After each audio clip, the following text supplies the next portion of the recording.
Okay. Here we go. Hang on to your wigs and keys, ladies and gentlemen. Our first guests are multiple Academy Award winners and two of the finest actors in cinema history, and they star in a new film entitled Little Fockers. Little Fockers, which opens December 22nd. Ladies and gentlemen, please welcome the new Siegfried and Roy, Robert De Niro and Dustin Hoffman.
Okay. Thank you. We're out of time. Good to see you. Glad to have you both here. Welcome to the show, gentlemen. Nice to see you. See you. Why is it you're here together? We've both left our wives.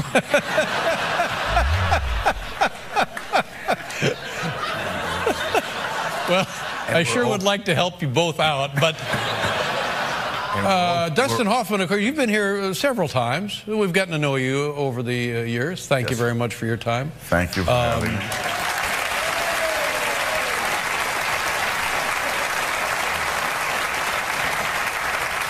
It's the first time Mr. De Niro has been here. Thank you very much for being here. You know,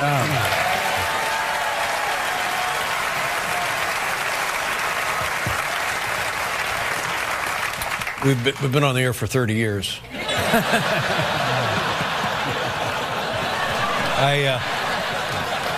Right now we're on CBS. We used to be on NBC. I live in your neighborhood, literally your neighborhood. We're neighbors, and this is your first time. And what have I done? Oh, God, I don't know. I just, well, whatever. Dustin, he'll explain to you. Oh, Dustin will explain. All right, Dustin, what's the story? If you ask me the questions that you have designated for Bob, I can maybe answer. You know, this is not a legal proceeding. I am the De Niro whisperer.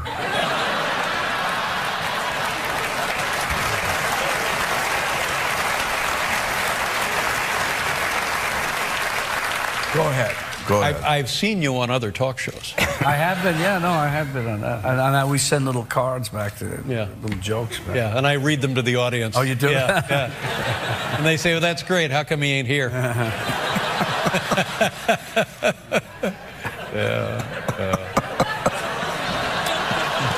You guys are close in age. I believe Mr. Hoffman is a little older than you. Is that about right? A little bit. Yeah. A little bit older. Yeah.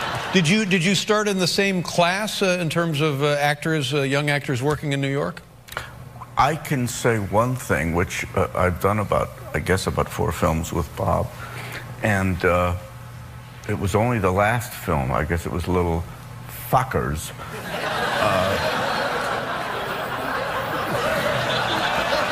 Right. Yes, I pronounced it right. And suddenly we're in between takes, and Bob says to me, out of nowhere, which is his wont, he said, "You remember 1969 when you did Midnight Cowboy. And I said,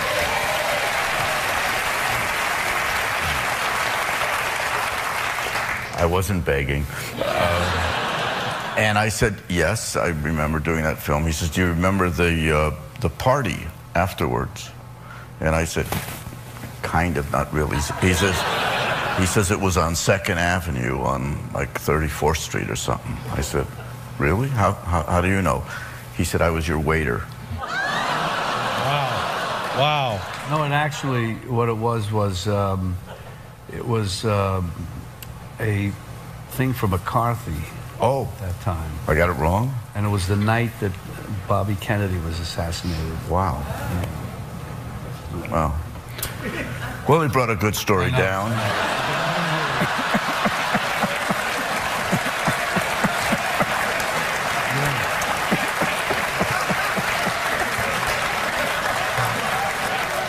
Well, Bob, I know you got a car waiting. Sorry.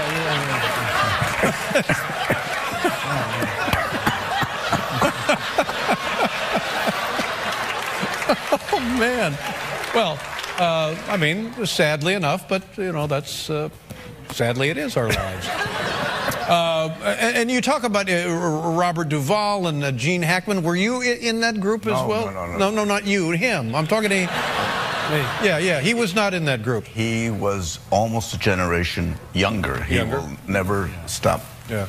And the first film that you guys worked together on was, what was it, Wag the Dog? Wag the Tail?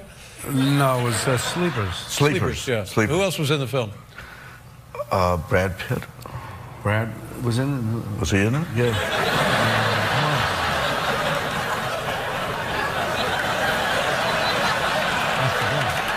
Yes? Yeah, he was in it. How long have you guys been married?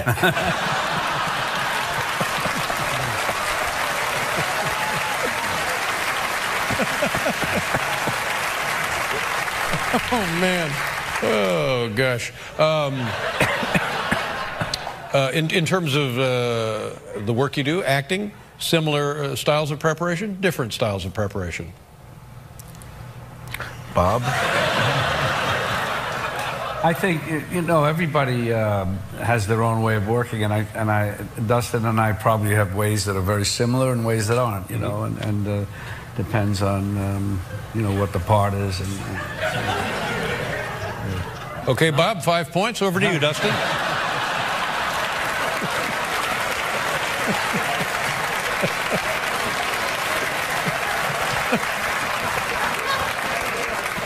Let me ask you a question. Almost to a man, every actor that we have on cites Marlon Brando as a big influence. The same for both of you guys? Yeah, Brando was great. Brando, to me, was James Dean, Montgomery Clift, Geraldine Page, Kim Stanley. Mm-hmm. What about James Dean? When I see a movie, he was in the movie adaptation of East of Eden. I couldn't hardly wait for James Dean to come into a scene, because he would come in and just go to work on the scene, and you were surprised that the set was still standing when he was done. I mean, he was acting upside down. What about that was groundbreaking? What about that was instrumental in forming the way actors behaved after that? Bob? I can't answer that. I'm going to let you answer that.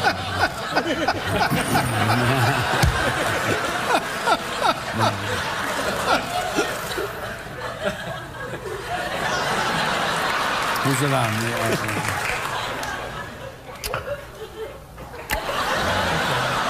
I mean, when you see it now, at the time, I'm sure it was groundbreaking. When you see it now, it doesn't seem to have withstood the test of time.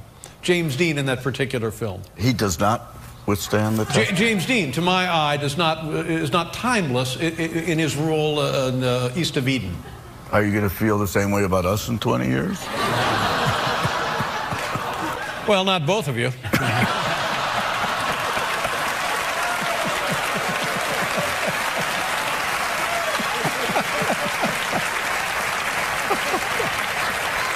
Oh, God.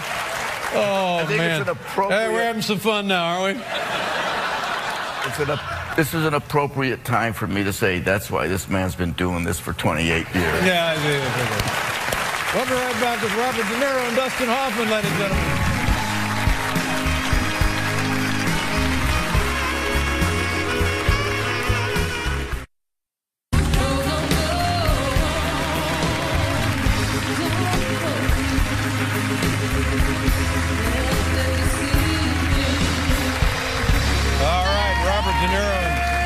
Dustin Hoffman. Do you guys, looking at young actors today, anybody stand out as a favorite of yours in particular, men or women? Yes. Who do you like? I love that gal. I always get names wrong. Amy Adams. Oh, yeah.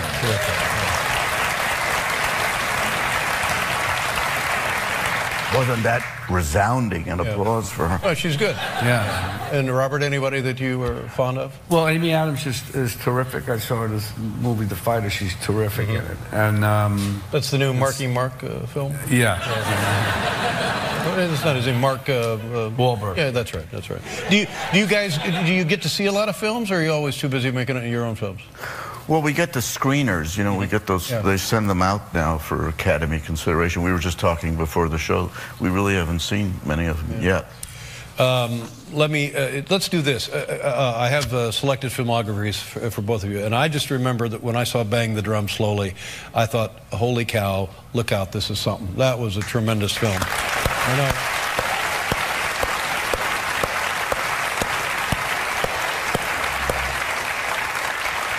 Same can be said for The Graduate. The Graduate.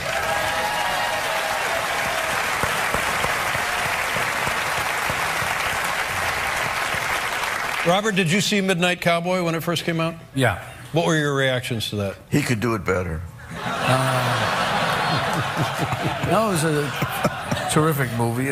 Dustin was terrific in it, and John Voight. Yeah. Taxi Driver. Dustin?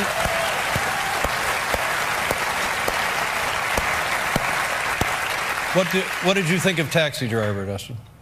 Sorry? He didn't see it. Did you see Taxi Driver? Yes. What did you think of that? The honest is that this guy came up to see me. I had my first office in New York. It was not that long after The Graduate. He was a little guy. He said his name was Marty Scorsese. And he started talking to me about this thing, about a taxi driver. I didn't know what he was talking about. There was no script. He was going on and on and on and on, talking a mile a minute. And after he left, I said, who is that guy? Yeah. And I think he may have been asking about me for it because he's probably trying to raise the money for it. Yep. Yep. And for that role, you drove a cab for a month or so. Well, a few weeks. Yeah. Few weeks, yeah. Was that, what did that do to you? Was that useful in the film? Well, it was a good thing to do. It wasn't necessary at the end of the day, but it was something I wanted to do. Right, right. Fair enough, fair enough.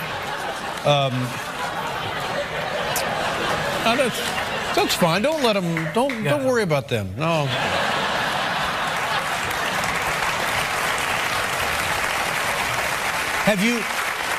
Have you two been offered the same parts and one will take it and after one has turned it down? Does that happen with the two of you, or you're different types that it doesn't happen so much?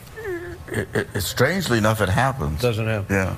Actually, they came up to me for Raging Bull at one point. That the guy, what's his name, Jake LaMotta, came walking. I said, you can't be serious about thinking. Yeah, I know for a fact they weren't.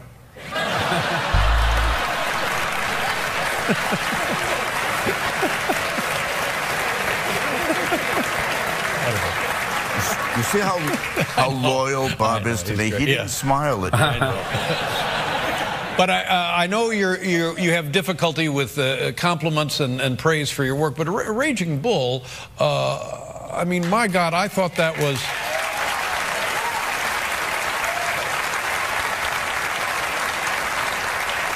To my untrained experience, I thought that here's a movie in many, many ways had changed the experience of going to see a film. There it is. Yeah. Yes. Yeah, yes. Absolutely. Yes. I saw that film with my wife in L.A., and after it was over, we snuck out to go down the alley so we wouldn't get bothered. And I just started crying. Yeah. And she said, "Why are you crying?" She said, "The ending, was it emotional? Was that it?" I says, "No, it's just the work is That's right. extraordinary." That's right. Exactly right. Now here's a real talk show movie actor question. People that you want to work with, you have not been able to work with, because I'm looking here at Papillon, Steve McQueen. I mean, just to work with Steve McQueen, are there other people in that category that you have not had a chance to work with? Well, you know, Bob had an opportunity to work with Brando, and I never did, and he was the icon for both of us, even though he's much younger than me. But yes, I think I read in an interview recently that Bob gave, if they quoted you accurately, because he said with Brando, no matter what choice he made, even if it didn't work, it was interesting. He really tilted the axis, I think, in terms of what acting was all about. Right. Well, and I think that's what Raging Bull did also. Yeah. Well, that brings up an interesting point. As a person who goes to movies and sees movies and stuff, oftentimes the actor is such a star that he doesn't disappear into the role, and that's just fine because you like the guy, you like the man, you like the woman in the part. Or other great acting performances where that person does disappear in the role. But either way, it's a valid experience, right, for the viewer. Bob? Yeah, I would say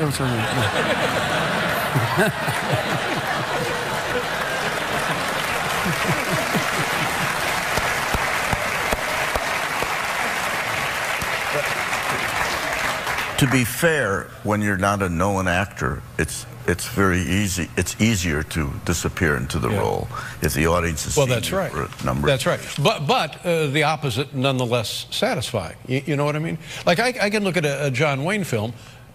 Oh, it's John Wayne. I don't care who he's playing. It's always John Wayne, and that's okay because everybody loves John Wayne. But you guys are subsumed. You guys are subsumed by the material. Subsumed? You know, Subsumed, yeah. What is subsumed? Okay. sort of somehow consumed something.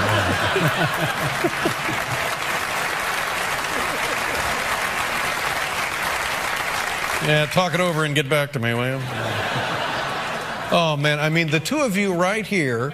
I just looked down. There's Goodfellas. Oh my God, just unbelievable.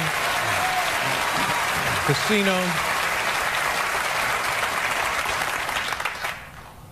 And you're doing more comedies now, Robert, than before. Although you've done a few in your lifetime, right? But doing more, seems more here recently. And you're very good, very funny in the Little Fockers movie. Thank you. You must enjoy the comedy, right? No, I have fun doing it. I have fun doing them.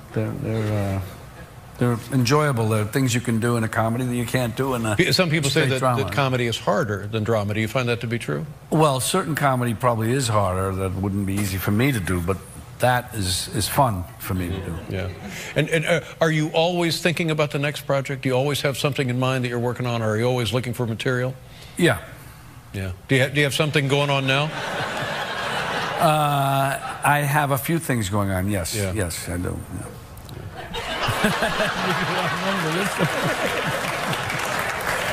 Dustin, do you have a few things going on?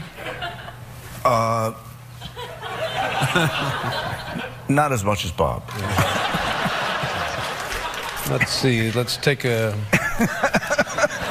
Don't give up on us. Oh, my God, Rain Man. You know, you just go back and forth here.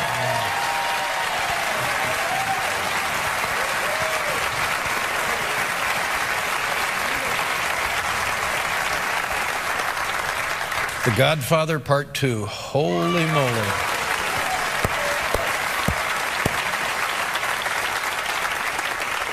You know, it would be so nice, and I don't know if this is probably not possible, but you and your great peer group of actors get together in one big dynamite blockbuster movie and let Francis Ford Coppola or Martin Scorsese direct, and you know, then we'll have a conversation. Or the Coen brothers. Oh my God, how about those guys? With the Coen brothers. Wouldn't that be a great project?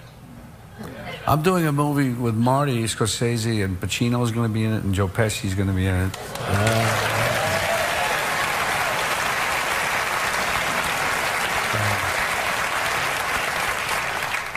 That leaves me with mixed feelings. Yeah, now I feel bad, so I'm going to have to think of something for Dustin. But you know, if I may ask you, Robert, when you were told, or when you got the part in The Godfather, and you're going to be, in a sense, the young Brando, was it a daunting thing for you? Did you go in like, oh, holy, what a, No, I mean, I was very excited, obviously, but it was, and we went to Paramount and took a reel-to-reel old Sony tape recorder and played the scenes of Brando in the movie and filmed it there. And then I would study those. Yeah. Are there movies on this list, hard to believe looking at the list, that make you wince a little bit, or not? Or does an actor not have that reaction to work that's been done? Well, I'm sure Bob feels ambivalent about Ishtar. No,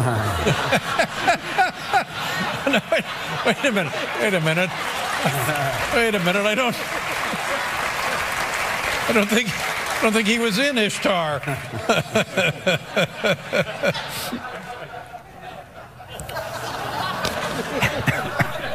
We'll be right back.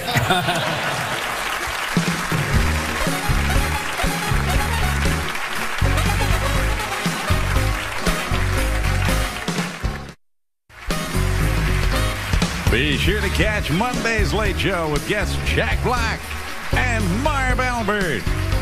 We'll be right back.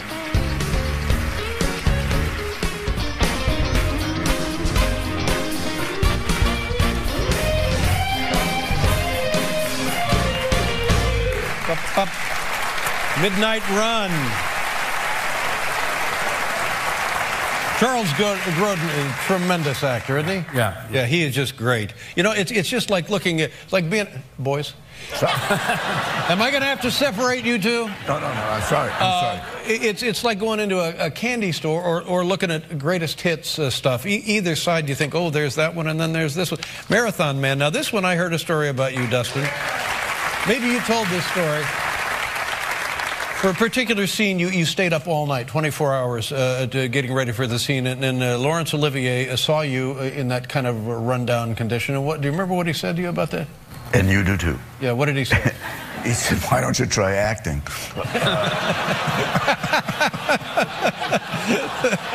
Oh, man. But, you know, just to give myself a little defense, it was the days of Studio 54. You know, designer drugs before they were called designer. Did you guys, have you used drugs in your lives? Recreationally? I mean, there was a phase when you experimented or not, or... I mean, because we've seen how they can be the downfall.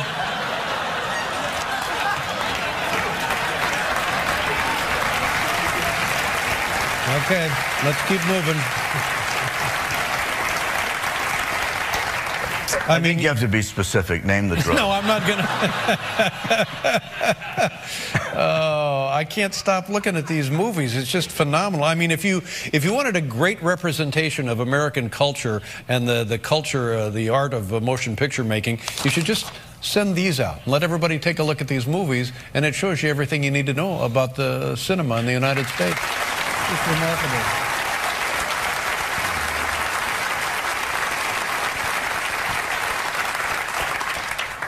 Okay. Wow, Cape Fear. King of comedy. Shall we show a clip of the film, The Little Fuckers? You want to see? I remember when you were in Tootsie, you told me that stage, you would be all dressed up as Tootsie. Yes. Tootsie, what's her last name? Tootsie, what was her? Dorothy Michaels. Dorothy Michaels, yeah. Yes. And they would bring people in to meet this woman, and they didn't know it was you. No, I could get the crew. Started with one guy would introduce me as Dorothy Michaels because the friend that he brought, the relative of the crew, didn't know what the movie was about, and the lighting was subdued enough so I would get away with it. And they would literally look at me up and down and just say, "Where's Jessica Lange?" You know? Yeah. What did that teach you about the experience of being a woman in America?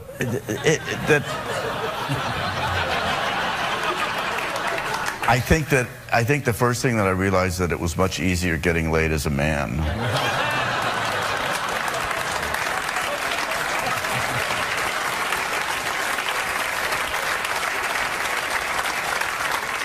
Bob, I just want to say this is like jury duty. You won't have to be here for another 7 years. Okay, now Little Fockers, and boy, did this thing turn out to be a billion-dollar franchise. I mean, the last one of these made $200 million. This is going to be an enormous holiday hit. Did you know that going in? Probably not, right? You're right. Yeah. Let's see. Tell them what we're going to see here in this clip. Stop. What are we going to see here? Bob? I don't know. The clip. I guess it's one of the last scene, or yeah. I think it's the last scene of the movie, and we're celebrating. Oh, you know who else is in this film? Is Barbra Streisand. Barbara's in it, and because it's cross-cultural, it's Christian Judaic. It's called Hanukkah Christmas, or Hanukkah Christmas, or Christmas Hanukkah. I can't remember, but that's what the scene is. We're take a look. Little Fockers opens December 22nd. There you go. Robert De Niro, Dustin Hoffman.